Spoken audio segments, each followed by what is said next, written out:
Hello and welcome to the Collins Canon. Welcome back for those of you who visited us before. Welcome to my home, welcome to our kitchen. And today we will be compiling a recipe that does not require any actual cooking, no heat, but it will be a compilation of several ingredients to create something that I think is rather delicious.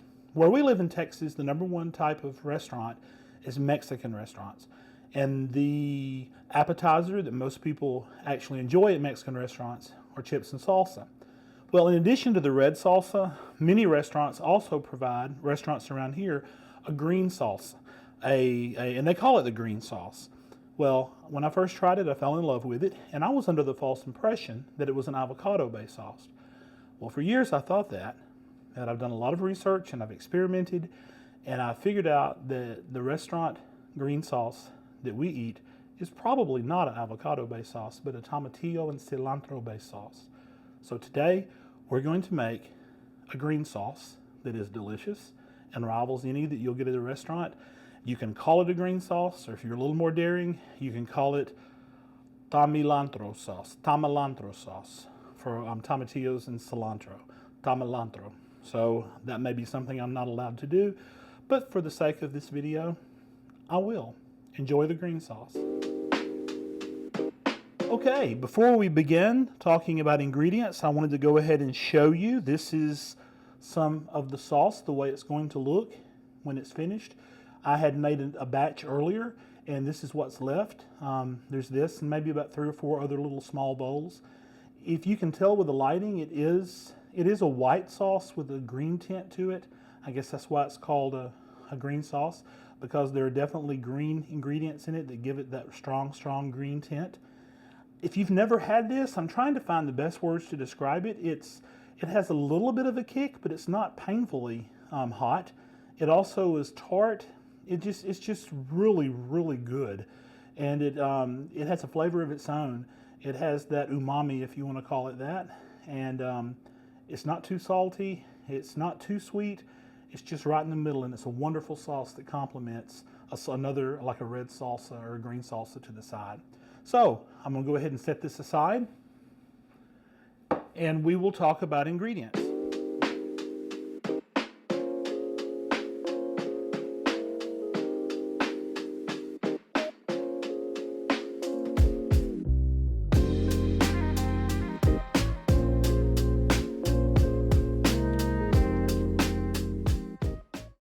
Okay, first of all, you will need some cilantro.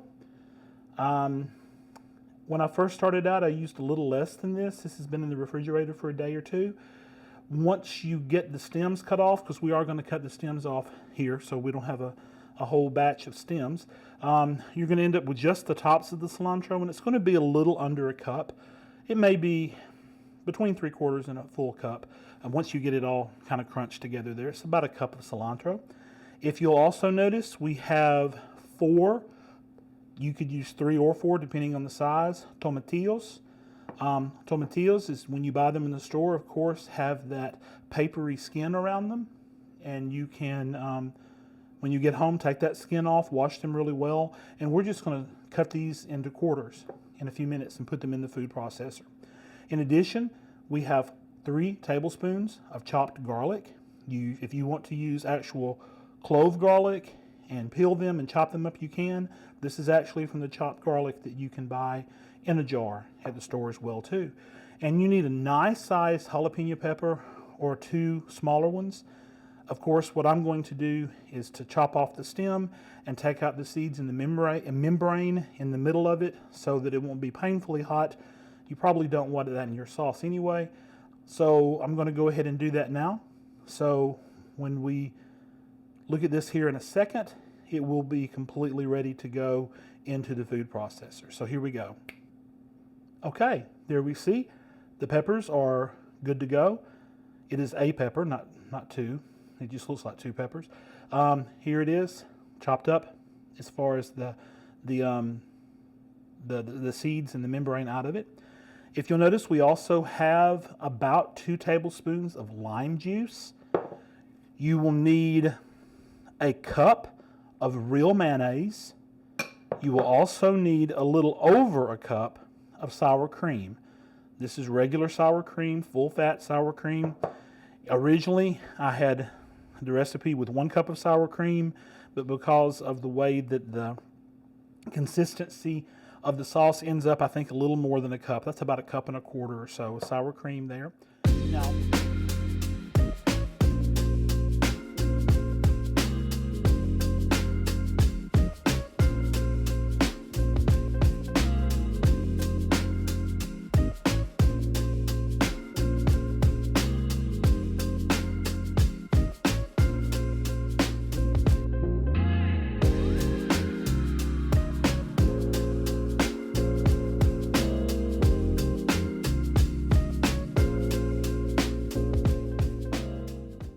as you know by now, I've lost some of the footage of the actual cutting of the tomatillos and the cilantro to put into the food processor.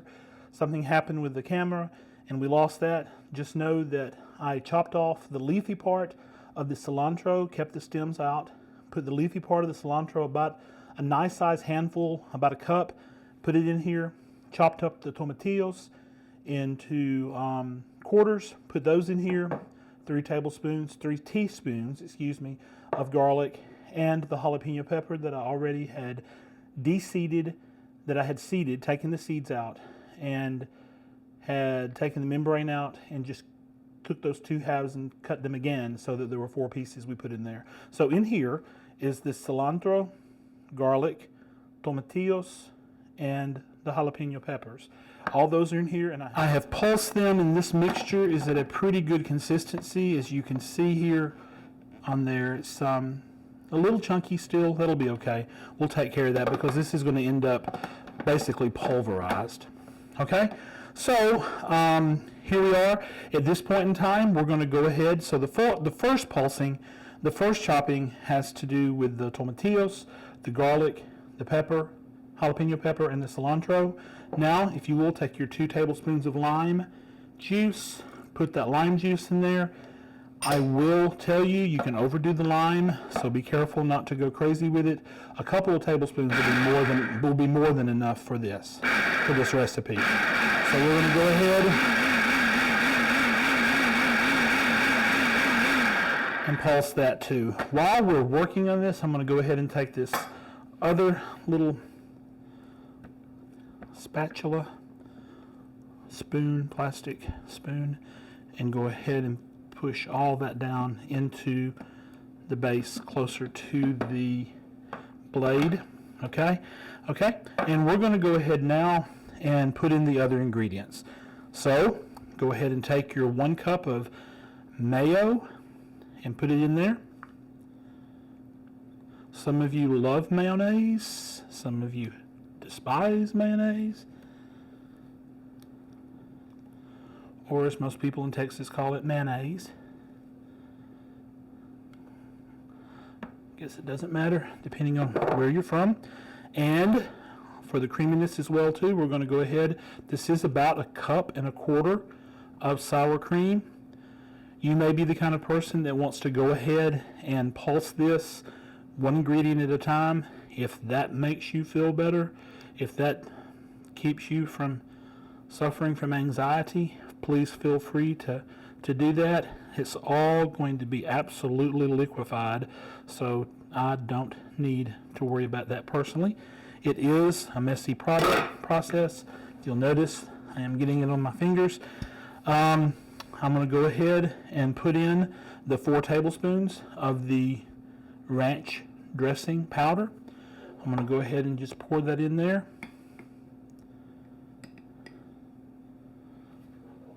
And last but not least, the brine or the juice from nacho slices. It may seem that that's a lot to put in there. If you notice there's a little piece of pepper that went in there, that's fine with me. It may seem like you're putting a lot of that juice in there, but keep in mind that it'll be perfectly okay because it is a sauce. It is to be a little liquidy or watery. So, okay, we're going to go ahead. I'm going to let this pulse just a little bit to let that powdery substance go down a bit so it's not just completely exploding on top. And I'm going to put it on low and let it go for about, I don't know, 30 to 40 seconds. Because I do want it to be a creamy sauce, like a sauce. It's not chunky, it's creamy.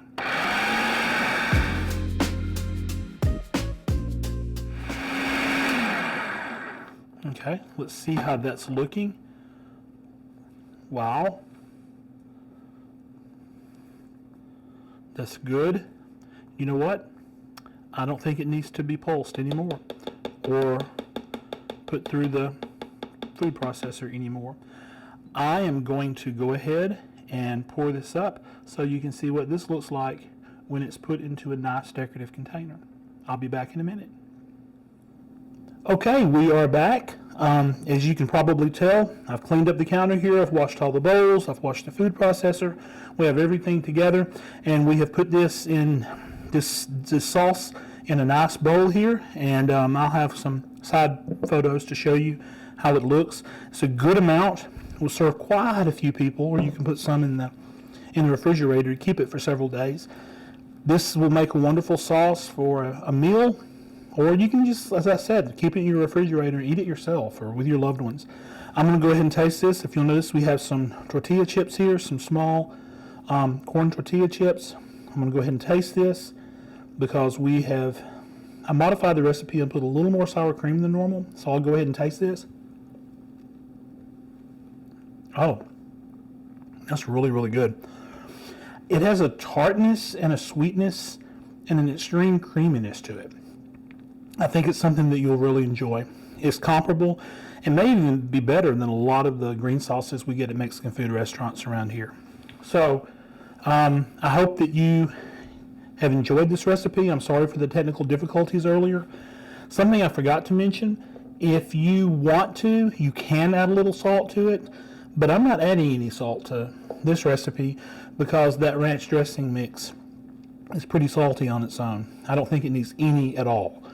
But if you use this recipe, if you make it and it turns out well, or if you have any suggestions, please let me know. I'd love to see how it works for you.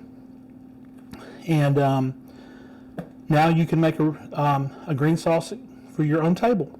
And hope you enjoy this process, and we will talk to you again soon. Cheers.